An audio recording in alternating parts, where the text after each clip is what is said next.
ఏంటి ఆలోచిస్తున్నారు? ఎంక్వైరీ వస్తుందనా? వస్తే రాని, నాకే భయం. నా డ్యూటీ నేను చేశాను. ఆ మినిస్టర్ని రావద్దంటే వచ్చాడు. 2 చచ్చిపోయారు. ఒకడిని వాళ్ళు చంపారు, ఒకడిని నేను చంపాను. ఇంకొకడిని చచ్చిపోకుండా నేను కాపాడాను కాబట్టి అక్యూజ్డ్ అంటూ ఒకడు మిగిలాడు. ఇంటికి వచ్చి కాకి బట్టలు విప్పేసిన తర్వాత మీకు మొగుడు డ్యూటీ ఒక్కటే. ఆ డ్యూటీ మీరు బాగా చేశారంటే ప్రమోషన్ ఇస్తాను, ఇంకో పిల్లాడు పుడతాడు. హలో, ఉన్నారండి. ఒక నిమిషం. మీకు హలో, నేనే. ఆపరేషన్ అయిందా? బుల్లెట్ తీసేశారా? ఎలా ఉన్నాడు? వస్తాను, ఇప్పుడే వస్తాను.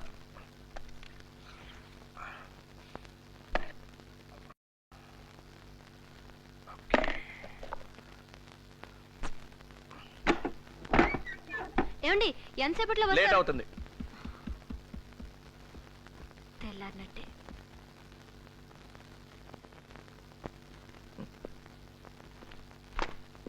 మీకు వయసు ఎంత?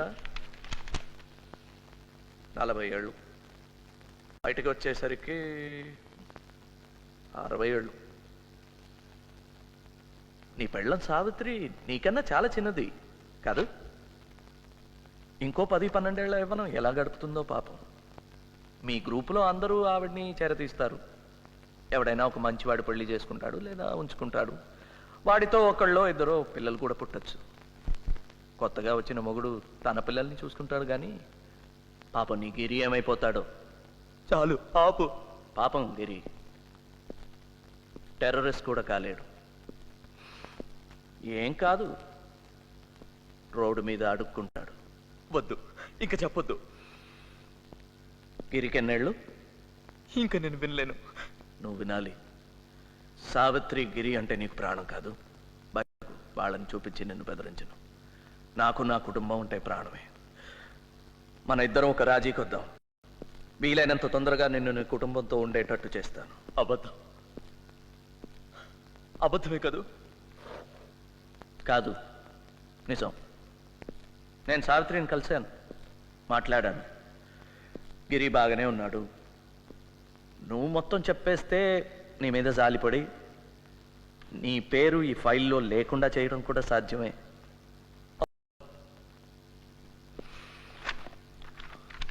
ఇల్లు పొలం అన్నీ అమ్మేసి మేము ఎక్కడికి చెప్పినా అక్కడికి వెళ్ళటానికి నీ భార్య సిద్ధంగా ఉంది.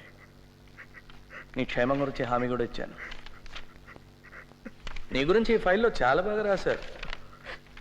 మన దేశం కోసం ఒకసారి యుద్ధం కూడా చేసావట నువ్వు.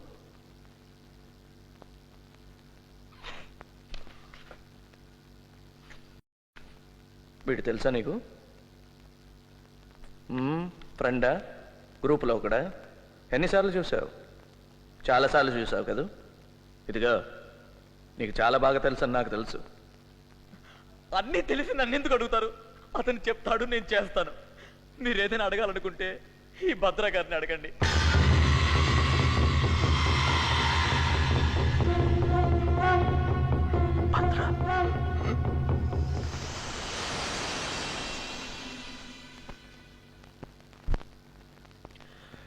నిన్ను నీ పొగర్ని చూడగానే అర్థం చేసుకుని ఉండాల్సిందే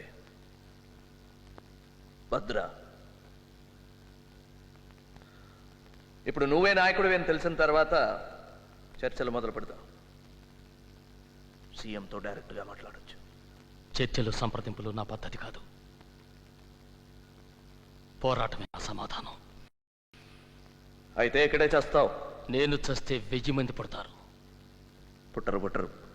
నువ్వు చేస్తే 1000 రెట్లు భయం పడుతుంది. నీది ఉగ్రవాదం కూడా కాదు, ఉన్మాదం. నీ తర్వాత తరం నీకన్నా అధ్వానం. సినిమాకి జీవితానికి తేడా తెలియని వాళ్ళు. వాళ్ళని ఈ ప్రభుత్వం కొనేస్తుంది, లేదా కాల రాసేస్తుంది. ఈలోగా మీ ప్రభుత్వమే అమ్మకానికి వస్తుంది.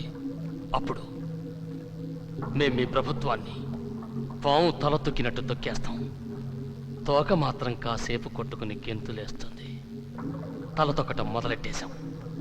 అందుకే నువ్వు ఎంత గెంతులేస్తున్నావు. ఉండు, తొందరపడకు. నువ్వు తొక్కింది తలో తోకో మాట్లాడేవాడు మాట్లాడిన తర్వాత తెలుస్తోంది. బాగా మాట్లాడుతున్నాడు, మీవాడు కృష్ణ. వాడు చెప్పే రహస్యాలు రాసుకోలేక మా వాళ్ళు చేతులు పడిపోతున్నాయి, టైప్ రైటర్లో అరిగిపోతున్నాయి. మీ వాళ్ళు అందరి పేరు చెప్పేశాడు. ఏమేం పేర్లు చెప్పాడయ్యా? అది ఏదో సింహ నరసింహం, ఆ, నరసింహం, పవన్, శివ, మాలా, సురేందర్, శరద్. కరెక్ట్. రేపు పోలీస్ ఫైల్స్ చూసి ఒక్కొక్కరిని గుర్తుపడతాడు. ప్రసాద్ బయట నిల్చు. సార్ బయటకు వెళ్ళమన్నాను. సార్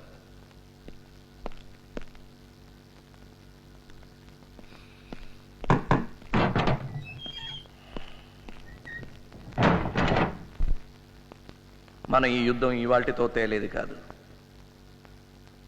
తాత్కాలిక ఓటమిని శాంతిగా మార్చుకోవడం మంచి రాజకీయం కదా.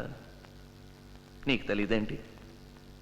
ఇది సరెండర్ అనుకోవద్దు, శాంతి ఒప్పందం. ఒప్పుకో, మంచి బేరం. బేరానికి వచ్చావు కనుక నేనొకటి చెప్తాను, అది మంచి బేరమే. చెప్పు. ఫోటోలు పేపర్లో వేసుకుని మా వాళ్లే సరెండర్ అవుతున్నారు అనుకోకు. చడి చప్పుడు కాకుండా సైలెంట్గా సీక్రెట్గా మీ వాళ్ళు చాలా మంది మాకు సరెండర్ అవుతున్నారు. నీలాంటి వాళ్ళు ఓడిపోయే పక్షంలో ఉండి ప్రతిభను వృధా చేసుకోకూడదు. మా వైపు వచ్చాయి, గెలిచేసాడు. ఓర్ని, నన్ను మీతో చేరమంటున్నావా? You bastard. ఎవరితో మాట్లాడుతున్నావో తెలుసా? ఆదినారాయణరావు డీసీపీ కదూ? నేషనల్ పోలీస్ అకాడమీలో బెస్ట్ క్యాడెట్గా నా పేరు బోర్డులో ఉంది. ఎప్పటికీ బెస్ట్గానే ఉంటాను. నా నిజాయితీకి గర్విస్తాను. నా సిద్ధాంతాల కోసం బతుకుతాను.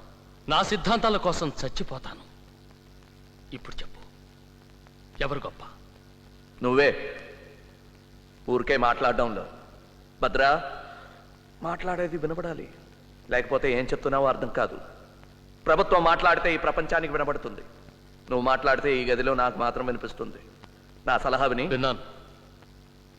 ఇంకా ఏమైనా సలహాలు ఉన్నాయా? ఉన్నాయి. ఇంకోసారి నన్ను మీలో చేరమని సలహా ఇస్తే పళ్ళు రాలిపోతాయి. ఒక్కొక్క సలహాకి ఒక్కొక్క పన్ను. పళ్ళన్నీ రాలిపోయాక నీ ఎముకలు ఉన్నాయి కదా, ముక్కలు ముక్కలు చేసేస్తాను. ఓర్చుకోవడం కష్టం, బాధ భరించడానికి కూడా ఒక హద్దు ఉంది భద్ర. ప్రతి మనిషికి ఒక బ్రేకింగ్ పాయింట్ ఉంటుంది. ప్రకృతి సహజం.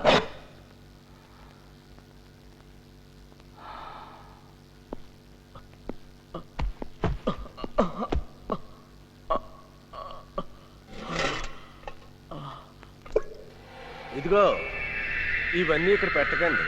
ఏ నరమో పేకో కోసి చచ్చిపోగలడు. ఈ నీళ్ల కూడా తీసుకెళ్లి దగ్గర పెట్టండి. పాపం నడవలేడు కదా.